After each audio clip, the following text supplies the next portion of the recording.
Title: Remember Me. Written by Iris. Even before you fell in love, you had always known that it was a bad idea. As unfortunate as you were, every time you felt a close connection with someone, it ended negatively.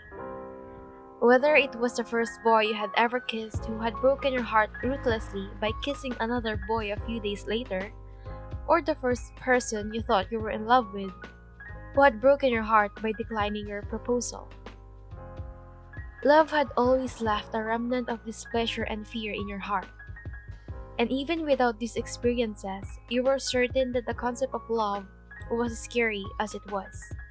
It wasn't as if Nakahara Chuuya was any different. Well, at least, he wouldn't be. As soon as you opened your eyes, you noticed how the sun blossomed right outside your window. You knew from the telltale signs of dawn that it was your cue to leave. Getting dressed would take less than 30 seconds, and heading out the door would take another 30. In less than 2 minutes, you'd be out of Nakahara Chuuya's hair and live your life without the worry of any unnecessary attachment sticking to your psyche. However, for a moment, you lay there, admiring the lone tear that leaked out of his left eye, and you mindlessly wiped it away before it reached his cheek. You wanted to smile at his apparent softness, something you knew he'd try to hide with everything he had. You quietly got off the bed, carefully not to throw the covers off his naked torso.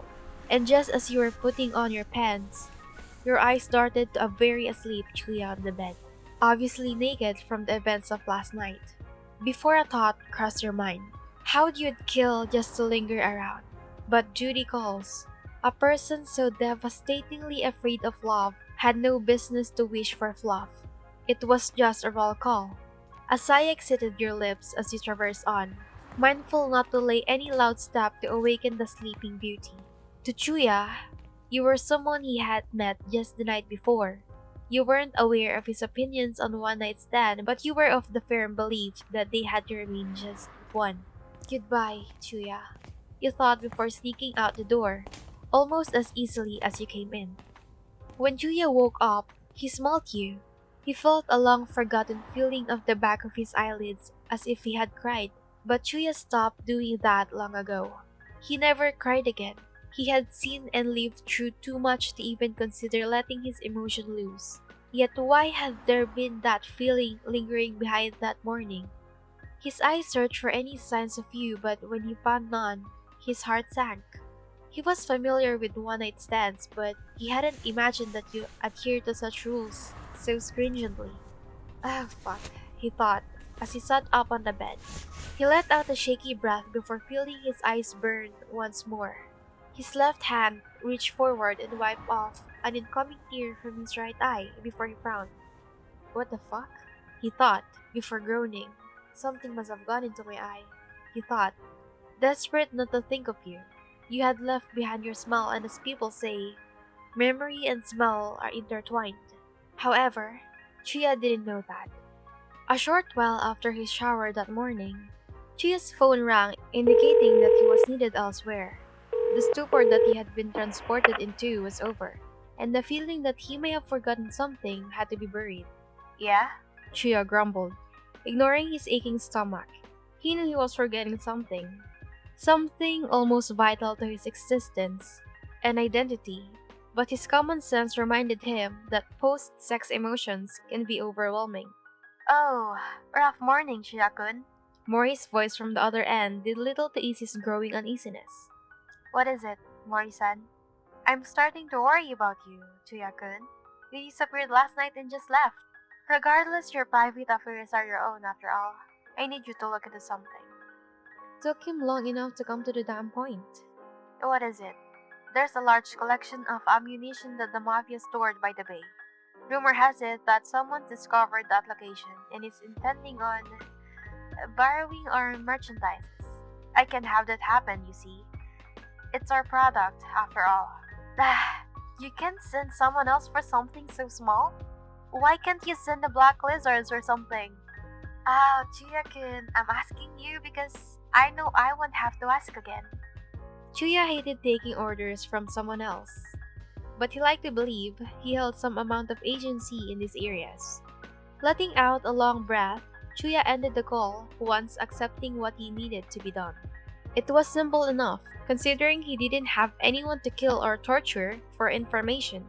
As long as this meant he could work alone, Chuya was glad. His life had reached a certain blissful limbo ever since Dazai's disappearance. Not that he was complaining. Walking over to his hat, which was gracefully laying on the floor, he felt the familiar smell reach his nostrils again. Your smell, to be precise. And he almost froze as he reached to pick his hat. A sense of deja vu burned through his veins. Strangely, these moments were occurring far too many times for him to even count. Some days, Chuya could sense mornings repeat themselves and nights disappear. Days would sometimes come to a standstill, and sometimes he'd lose them entirely. Time was breaking itself down rapidly, and sometimes it grew numb. Chuya then did what Chuya did best, and ignored the entirety of it before letting his legs carry him to his next destination. He had always been a journey first, destination later type of guy, but Chuya had mellowed down through the years. He wasn't the same free-spirited, arrogant 15-year-old. He was now a man. On reaching the bay Mori had mentioned, Chuya's eyes narrowed when he spotted members of the port mafia having already been posted there. If people are here, then why'd Mori-san tell me to come here? Chuya walked toward them before tapping a seemingly large man on his shoulder and waiting to hear from him. Ah, Chuya-san! Thank goodness you're here. What the fuck's the hold up? If our guns are here, then just relocate. We'd do that, but there's a deranged person inside who's locked himself in there. I think they've got an explosive, and that could jeopardize everything. The guns, the dock. Mori-san will. Shut up, Oya. If this was already annoying him, Chuya could only wonder what the rest of the task would do. Did you take a look at this deranged person? The man shook his head. Not really. They've been here all morning, in fact. No one's seen this person get in? I don't think so. Also, one more thing, Chia-san. The man admonished. There was a letter that was slipped out of the shutter. It was addressed to you. This got his attention. Addressed to me.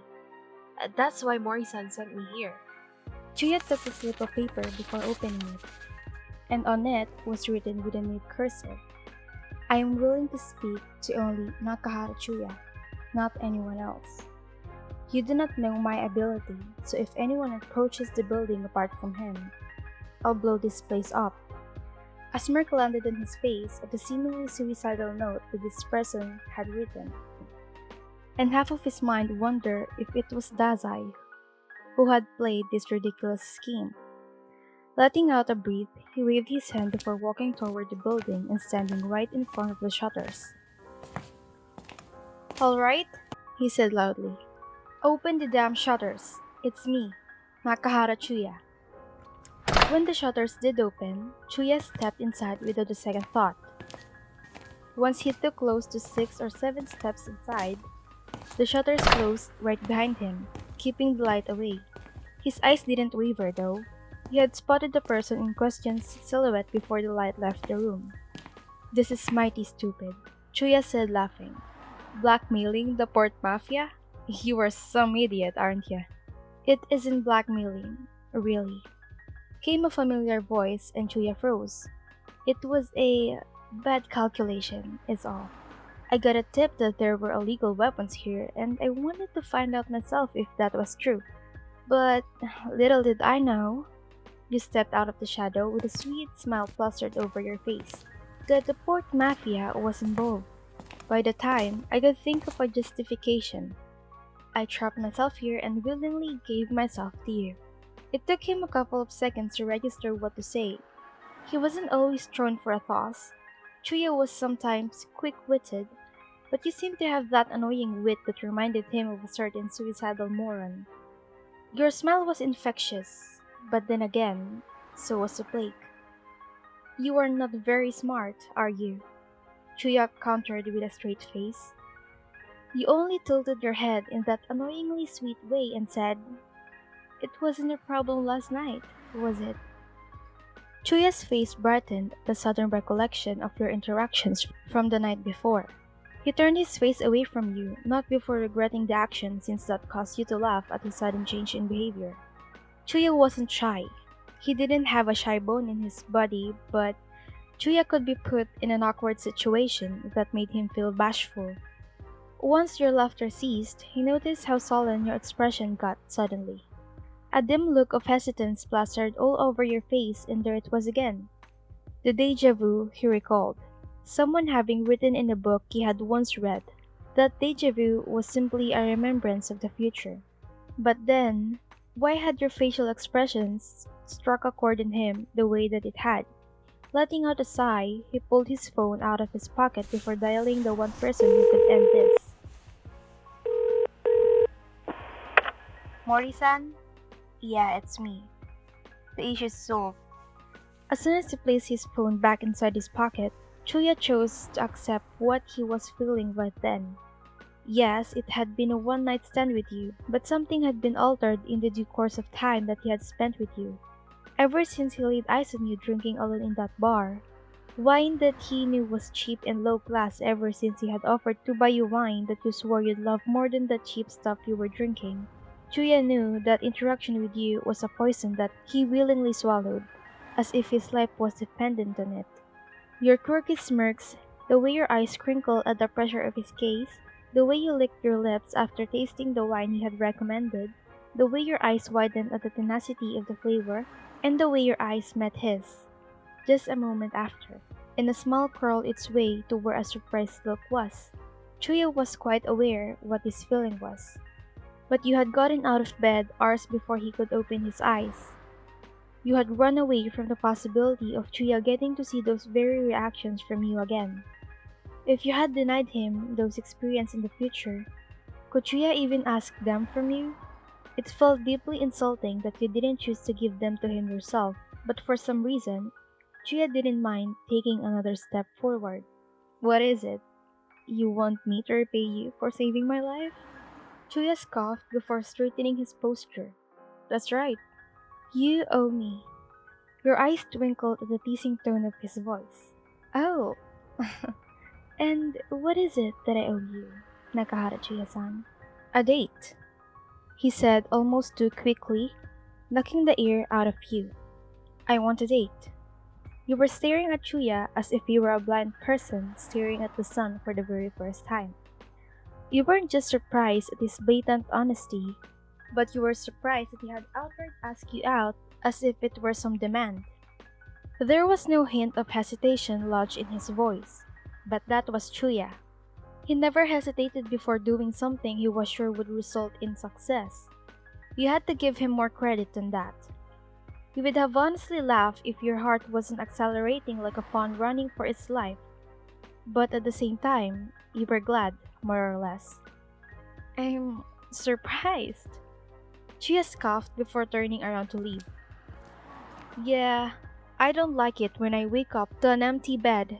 If we fucked last night, then I'd like to know if it was stellar, or I'd rather it doesn't happen.